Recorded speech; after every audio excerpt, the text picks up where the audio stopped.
Amy says, thanks for this chat, Matt. What does too independent look like? Too independent looks like you being unavailable for him and his life, right? So it kind of depends. It depends on you, it depends on him.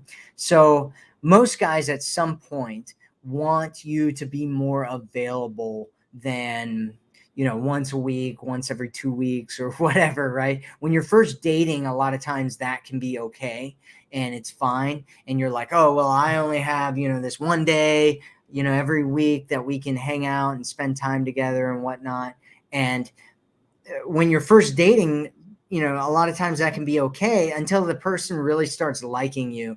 And then at some point they're like, well, I want to spend more time with you and I want to, have more of a connection there. And I want, I really like you and I'm away from you all the time. And it kind of feels painful because I want us to be together.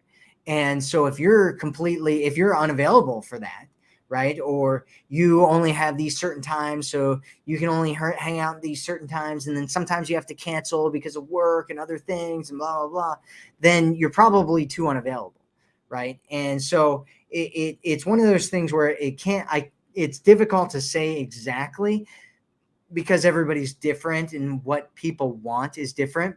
Some people, they only hang out once a week, one day a week, and they've been doing that for years and they're totally fine with that, right? And that's totally okay with both of those people. Some people want to hang out with each other every single day or be in contact every single day or be talking every single day or see each other, a couple times a week or something like that. And so it depends on what your blueprint is for what you want and what his blueprint is for what it is that he wants, and figuring out how those two things match together.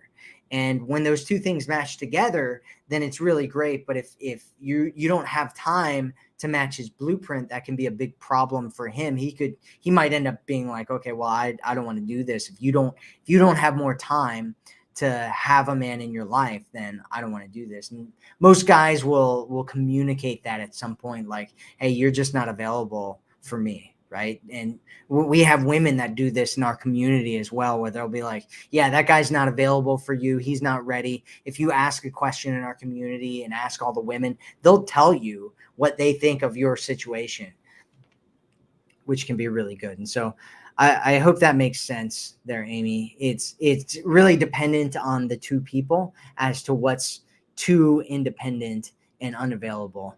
And so, yeah.